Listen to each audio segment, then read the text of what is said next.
সমাজে অনেকে বলে নামাজ পড়ি না ইমান ঠিক আছে, বলে নাকি? বলে না? হ্যাঁ, নামাজ পড়ে না ইমান ঠিক আছে এই রকম মুসলমান আমাদের হুজুরদের খুব দরকার। এই রকম মুসলমান সমাজে বেশি থাকলে আমাদের হুজুরদের খুব লাভ।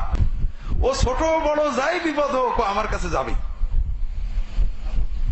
মুরগি নেবে হোক, টাকা নিলে হোক, ছাগল নিলে হোক, কিছু একটা নিয়ে যাবে, খালি হাতে যাবে না। কথা বোঝেননি? আমরা বলি কেউ ফেরে না খালি হাতে, বলেন না? আসলে কেউ যায় না খালি হাতে। আমরা বাংলাদেশের মানুষ, ভোটের দেশ। মনে করেন একটা ভোট হবে, নামাজ না পড়লে ইমান ঠিক থাকে? হ্যাঁ না। বাংলাদেশের 16 কোটি মুসলমান সবাই ভোট দিল হ্যাঁ, আর রাসূলুল্লাহ সাল্লাল্লাহু আলাইহি ওয়াসাল্লাম ভোট দিলেন না, জিতবে কোন ভোট? কথা বোঝেননি?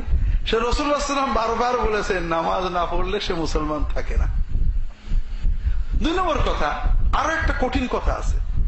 আপনি হুজুরের কাছে যাবেন শিখতে, মশলা শিখতে, দোয়া শিখতে, জিকির শিখতে, এটাতে সওয়াব হবে। বিপদে আপদে কার কাছে যাইতে হয়? হ্যাঁ, তাহলে আপনি আল্লাহর কাজের জন্য যখন বান্দার কাছে যাবেন ঈমান নষ্ট হয়ে যাবে। ছোট বাবু 2 বছরের 1.5 বছরের, দুধের দরকার হলেই খালি খালার কাছে যায়, মার কাছে যায় না। মা খুশি হবে না বেজার হবে? হ্যাঁ, মা ওই ছেলের পছন্দ করে। মা তো চাই যত কষ্টই হোক ছেলে দুধ আমার কাছে যাবে, আর কার কাছে যাবে না, ঠিক না? আল্লাহ চান যে বান্দার যা হবে আমার কাছে যাবে, আর কারোর কাছে যাবে না। ইয়াকা না'বুদু ইয়াকা নাস্তাঈন, আল্লাহ প্রথমেই বলাই নিয়েছে। 3 নম্বর কথা হলো ঈমান তো গেছে, ঈমান যাওয়া মানে আখিরাতে অনন্ত জাহান্নাম।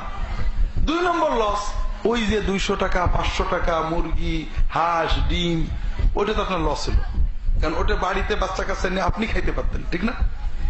আমার দিয়ে আসলেন, তাহলে আপনার লস। তাহলে লস একটা, ঈমান গেল।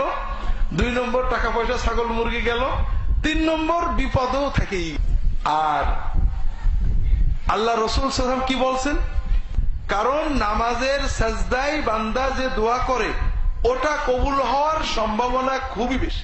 যে মুসলমান নামাজ পড়তে পারে আর নামাজের সাজদায় আল্লাহর কাছে কাঁদতে পারে, ওর কোনো বিপদ থাকে না। গারে হেরায় আল্লাহ তাআলা সূরা আলাকের প্রথম আয়াতগুলো নাজিল করলেন, ঠিক আছে না? ইকরা মানে কি? শোনো। ইকরা মানে কি? শোনো।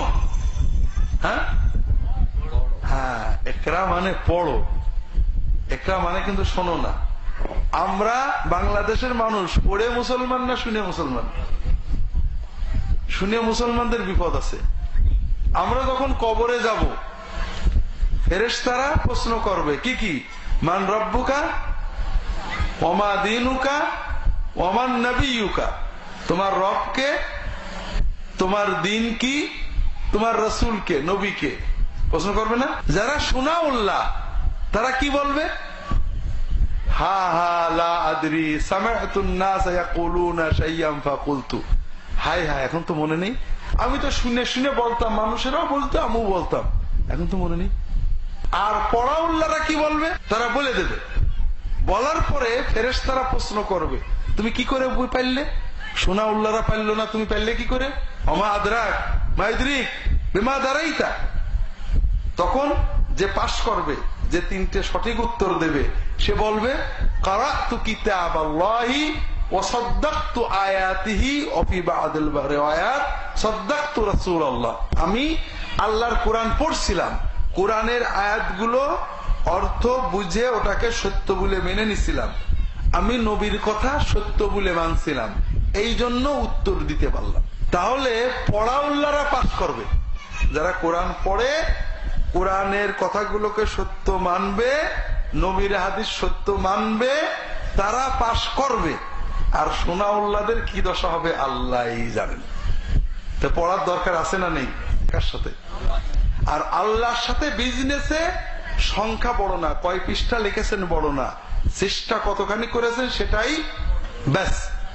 সবার কাছে অনুরোধ হলো আপনারা নারী পুরুষ সবাই মিলে মনে মনে একটা নিয়ত করে নেন, মুখে না, মনের ভিতরে এরাদা করেন। কি এরাদা? নিয়ত করেন যে আল্লাহ, আজকে থেকে নিয়ত করলাম আমি কোরআনের তালবেলেম হয়ে গেলাম, মরণ পর্যন্ত তোমার কোরআন ছাড়বো না। মরণ পর্যন্ত আমি 50 বছর বাঁচি আর 5 বছর বাঁচি, 80 বছর বাঁচি আর 8 দিন বাঁচি, প্রতিদিন তোমার কোরআন নিয়ে কিছু সময় বসে থাকবে। আপনি যদি কোরআনের তালবেলেম হয়ে কবরে যেতে পারেন, ইনশাআল্লাহ এই কোরআন আপনাকে জান্নাতে নিয়ে যাবে। কষ্ট করে, চেষ্টা করে, কুতে কুতে পড়ে, সাধ্যমতো চেষ্টা করে, আল্লাহ তাআলা তাকে ডবল সওয়াব দান করবে। আমরা সবাই কোরআনের তালবেলেম। 2 নম্বর হলো আওলাদদেরকে কোরআন শেখাতে হবে। কোরআন শিখলেই নামাজ শিখবে, নামাজ শিখলেই তারা আপনার সাথে জান্নাতে যাওয়ার প্রস্তুতি নিতে পারবে। আপনারাও জেদ করেন, তোমার আলেম হইতেই হবে, খোঁজ নিতে হবে, ভালো মাদ্রাসায় দেবেন, পড়াবেন, খোঁজ নেবেন কেমন পড়ছে, মাঝে মাঝে সেজদায় যে কানবেন, আল্লাহ আমি আলেমের বাপে কবর কেমন উঠবো, আল্লাহ দেবে। আপনার ছেলের মেধা হাঁটানো হলে আপনার চেষ্টা, আপনার দোয়া, আপনার চোখের পানির বরকতে আল্লাহকে 16 আনা করে দেবে। যদি আপনি আলেম করতে নাই পারেন, ইমানে না কুলোই, তাহলে অন্তত কোরআন পড়ায়, মসলা শিখায় স্কুলে দেবেন। কথা কি বুঝেছেন?